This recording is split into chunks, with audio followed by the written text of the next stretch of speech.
Hi everyone, my name is Sarah Beth, and I just finished reading A Prayer for Owen Meany by John Irving. This book was published in 1989 and is about 625 pages long.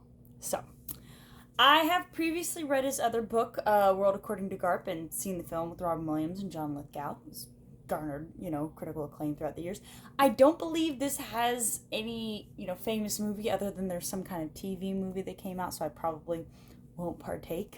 Unless, of course, everyone says it's amazing, then I'll check it out. But I think that if you really like John Irving's writing, you'll definitely enjoy this book. I think that it's got this really great sense of irreverent comedy, and I think that the one thing that's interesting is he usually has really boring main protagonists to show really colorful worlds around our main protagonist. In the case of this book, it's John Wheelwright, and, most of his life is his friend Owen Meany.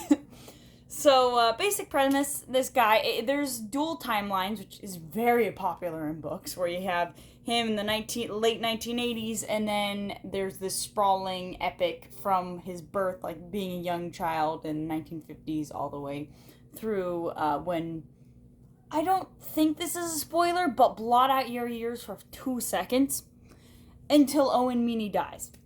If you were blotting out your years, then until, the Vietnam War, okay?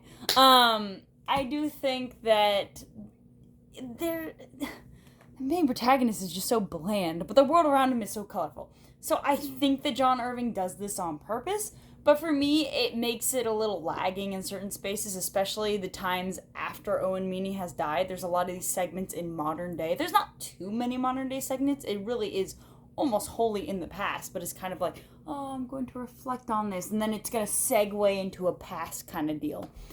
And you have Owen Meany, who is, I don't want to give any spoilers, because there's something strange about a certain thing that was revealed near the end of the book. But Owen Meany has a very strange, screaming voice. He's very small in stature. He's not sickly. He's not described as a dwarf, but I believe he's just barely under 5 feet, according to when he was getting a certain physical. I think that the character in general Owen Meany is very interesting. I love the way that he thinks, and I love the musings that occur in this book throughout, a lot of really funny segments. Or I gotta say, Hester Little Molester, that whole deal is perfect. You have this young boy, and his first hard-on is to his first cousin. And his first kiss, same girl, and he by the end of the book, in the late 1980s, he's still a virgin. And it's like, I don't think he's terribly bad-looking, there's nothing really wrong with him, he's well-educated, just no luck with women except for his first cousin. It's just a strange thing to put out there. I think that John Irving is just like that. He'll just throw out strange things. I mean, the world according to Garp. Think about how Garp, the procreation of him, alright? And the name, how that came about. That's just strange and deranged. I mean, there's a lot of strange and deranged things, like Owen Meany stealing a dress dummy and attaching arms from a statue because he didn't like nuns, so he stole the statue's arms. It's weird. But it's good. Like, all these segments, they're fun, they're good. I think that a lot of the novel, I'm searching for more. I'm searching for, you do understand why there's a prayer for Owen Meany, blah, blah, blah. The end is nice and powerful. I think as you get towards the end, it gets much better. It gets better and better.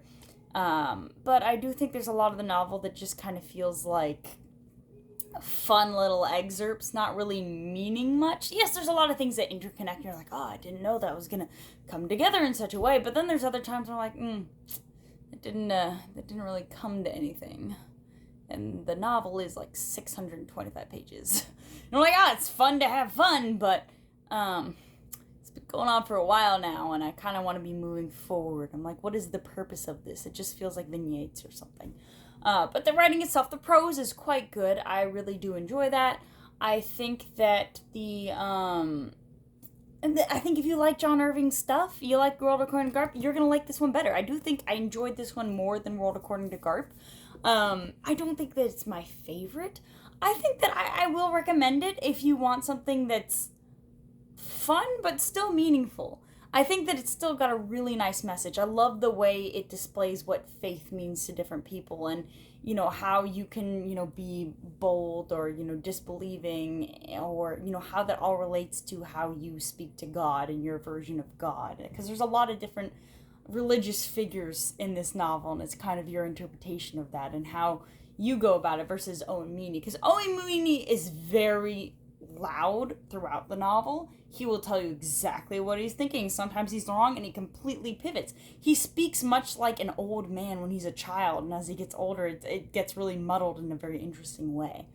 So I think that if you haven't read World According to Garp, maybe skip that and read this one instead. But if you've read this one, then read that one, because that one's also pretty fun. But I think that it's too long, and I think that the protagonist is just too boring.